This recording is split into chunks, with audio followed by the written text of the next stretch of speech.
सबसे शर्मनाक बात यह है, जब पूरा देश गुस्से और शोक में डूबा था, उसी वक्त एक मौलाना और रिटायर्ड प्रिंसिपल नजरुल इस्लाम इस हमले पर हंसी के इमोजी डाल रहा था। असम पुलिस और मुख्यमंत्री हेमंत बिस्व शर्मा ने दिखाया कि सिलचर से नजरुल इस्लाम को गिरफ्तार किया गया। वो बांसकांडी स्कूल का रिटायर्ड प्रिंसिपल था। अभी लाया गया है थाने में, पूछताछ जारी है और फर्दर जो भी लीगल एक्शन होगा आपको अवगत करा दिया जाएगा। धन्यवाद। मतलब अभी डिटेन किया गया है जी सर। इसका जो मेन मुद्दा था, जो इनका पहले कोई रिकॉर्ड है, उनका क्रिमिनल रिकॉर्ड, जांच अभी जारी है। कुछ भी सामने आने से आपको तुरंत अवगत करा दिया जाएगा। लेकिन टाइम आ चुका है चीमा साहब, या आपको इनको बैन करना होगा या आपको इन्हें समझाना होगा, बताना होगा कि Pakistan is a hard state, we can not go back. तुम जहां वापस हमें बुजदार वाली जगह पे ले जाना चाहते हो, we are not willing to go back. हम वहां नहीं जाएंगे, वहां नहीं जाएंगे। ये जिन्नात की दुनिया से आपको बाहर निकलना होगा। हिसाब होगा। टेररिस्ट अटैक नहीं था तो भी हिसाब होगा। वो क्यों? अब चलिए इसके ऊपर बात करते हैं। ये टेररिस्ट अटैक नहीं था, ये टेरर प्लॉट था जो गलत हो गया। अब जो इन्वेस्टिगेटर्स हैं उन्होंने कुछ इंसिडेंट के ऊपर जो उन्होंने इन्वेस्टिगेट किया तो उन्हें कुछ स्टार्टलिंग चीजें मिली हैं। सा दिया किस तरीके से किसने रेडिकलाइज करा और बोला कि ठीक है तुम डॉक्टर हो कोई बात नहीं, लेकिन एक दो बम तो तुम फाड़ ही सकते हो यार। दोस्तों मैं इसलिए कामयाबी इसको कह रहा हूं क्योंकि ये जो हो सकता था ना, जो हजारों दर हजारों लोगों की जानें जा सकती थी, वो उन्होंने बचा ली। कार से बॉम्बिंग करना ये दोस्तों टिपिकल जैश ए मोहम्मद का मोडस ऑपरेंडी है। तो देखिए ना कि ये दो ही इनकी मुनाफकत है कि ये इधर एक साइड पे होकर ये कहते हैं कि सारा कुछ ठीक चल रहा है, उधर जाकर कहते हैं कि पाकिस्तान बड़ा जालिम है, इसने बंदे मार दिए हैं। ठीक है, जहां पर पूरी दुनिया दहशतगर्दी से झुंझला रही है, दहशतगर्दी से निपट रही है, जहां पर जंगों पर जंगे हमें नजर आई। अगर 2025 साल की बात की जाए, पहले तो एक गंदी सी मस्जिद, सुनहरी मस्जिद से वो वहां बैठे रहे 3 घंटे। क्यों? वो पैनिक में थे। दे वर रनिंग फ्रॉम समवेयर, क्योंकि उनके लोग पकड़े जा रहे थे। और गिरी हुई हरकतें करके कोई बच नहीं सकता, सब कुछ सामने आ जाएगा। जय हिंद दोस्तों, पाकिस्तानी रिएक्शन वीडियो में स्वागत है। दोस्तों असम का मामला पूरे देश में चर्चा का विषय बन चुका है। असम के एक मौलवी ने, जो रिटायर प्रिंसिपल है, उसने फेसबुक पर कमेंट डाला और लिखा इलेक्शन आ चुके हैं, अब इस तरह के धमाके तो देश के अंदर होंगे ही। असम सरकार ने उस मौलवी को घर से उठवा लिया और उससे पूछताछ की जा रही है कि इस तरह का भड़काऊ बयान, कमेंट कैसे लिखा फेसबुक पे, कहीं आतंकवादी से इसके संपर्क तो नहीं। अगर ऐसा लिखते हैं तो दो समुदाय में झगड़ा होने की संभावना होती है। तो इसी को लेकर असम सरकार पूरी तरह सतर्क है और उसे मौलवी को उठवाकर जेल में डाल दिया गया है और उससे पूछताछ की जा रही है, कहीं आतंकवादी से कोई संपर्क तो नहीं। इस तरह की वीडियो देखना पसंद हो तो हमारे चैनल को सब्सक्राइब कर ले। हमारे सरकार से मतभेद हो सकते हैं लेकिन देश के साथ नहीं। कम से कम इस आपत्ति की घड़ी में देश के साथ तो खड़ा होना चाहिए था मौलवी को, लेकिन उन्होंने तो अपने अलग ही तरह का बयान दे दिया। ऐसे को तो जेल में ही रहना चाहिए। 4 डॉक्टर पकड़े गए, सारे कश्मीर से, और सारे हाईली एजुकेटेड प्रोफेशनल्स। कोई रैंडम ऑपरेटिव्स नहीं थे। इनके पास एक्सेस था, क्रेडेंशियल्स थे और इनके पास कवर था कि भाई ये तो डॉक्टर हैं। अगर ये चीज़ था तो पैनिक क्यों करें? पहले आप ये सोचिए, क्योंकि उनका नेटवर्क कोलैप्स हो रहा था। उनके जो दोस्त थे वो सारे पकड़े जा रहे थे, कोई फरीदाबाद में, कोई यूपी में, कोई कहीं पर। इसलिए ये रश कर रहे थे उस मटेरियल को, एक हाईली एक्सप्लोजिव मटेरियल को शिफ्ट करने के लिए, भाग रहे थे चूहों की तरह। और उस पैनिक में अंदर वो जो एक्सप्लोजिव्स हैं वो डेटोनेट हो गए प्रीमेच्योरली और वो टेररिस्ट भी बीच में मारे जाते हैं। Please understand the bigger picture.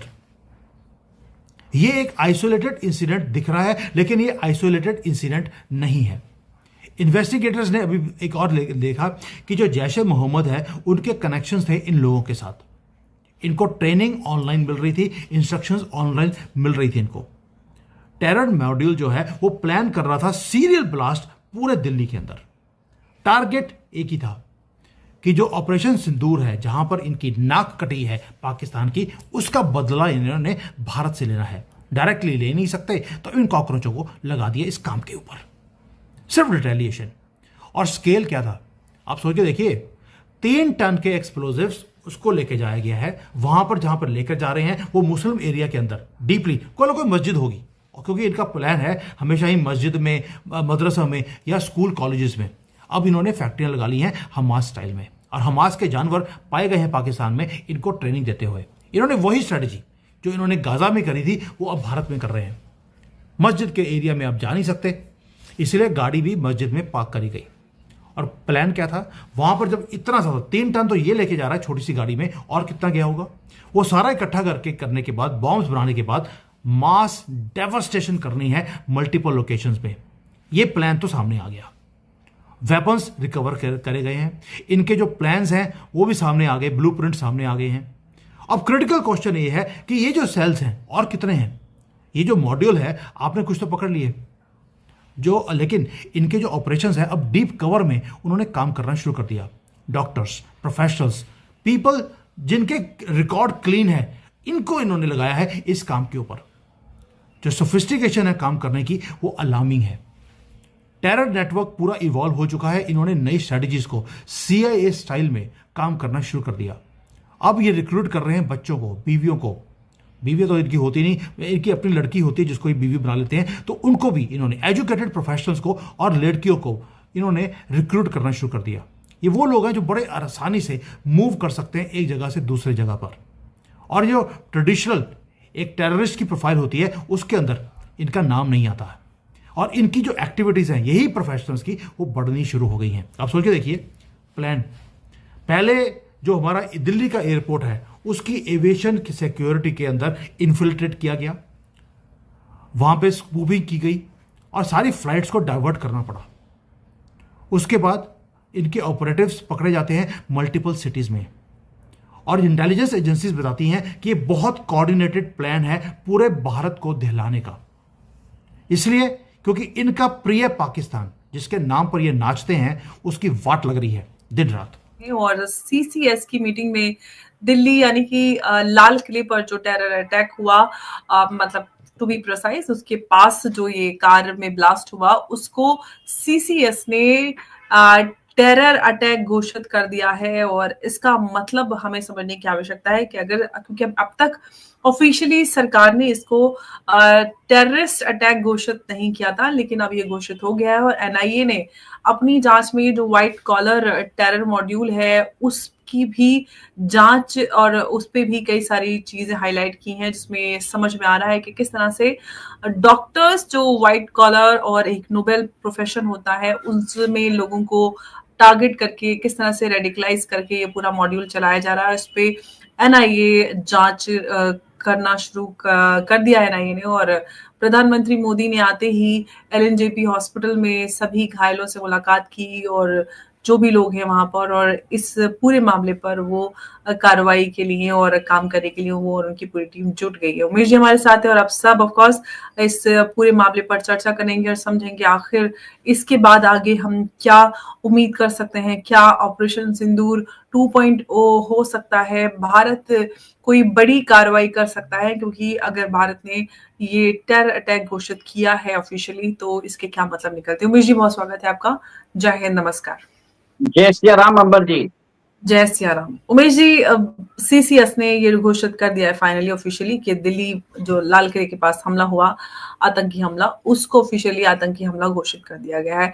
कैसे और क्या क्या मतलब इसके समझे जाएं कि आगे हम क्या इसमें और कदम उठते हुए देख पाएंगे भारत सरकार की ओर से? अंबर जी, सबसे पहली बात यह है कि कैबिनेट कमेटी ऑफ सिक्योरिटी ने आज मीटिंग की है और उसके अंदर प्रधानमंत्री मोदी जी ने शेयर किया है, और उसके अलावा डिफेंस मिनिस्टर राजनाथ सिंह थे, होम मिनिस्टर अमित शाह जी थे, फिनांस मिनिस्टर निर्मला सीतारमन थी, और हमारे NSA अजीत डोभाल जी थे, फिर CDS भी थे और आर्मी चीफ भी थे। उसके बाद सबसे पहले तो वहां पर आपने ये देखा है कि उसमें डिसाइड किया है कि ये जो रेड फोर्ट का ब्लास्ट हुआ है उसको एक टेररिस्ट इंसिडेंट एक तरह से क्लासिफाई करें। उन्होंने अभी तक इसको ये नहीं बताया कि is it an home grown incident और it has been funded from abroad, तो इसकी जांच चल रही है। अभी जिस हिसाब से इसको टेररिस्ट इंसिडेंट बताया है, तो कहीं ना कहीं आप ये देखिए कि एक जो लोग वेट कर रहे हैं कि क्या ऑपरेशन सिंदूर 2.0 चालू होगा, मेरा मानना ये है कि अभी तक पाकिस्तान को नेम नहीं किया।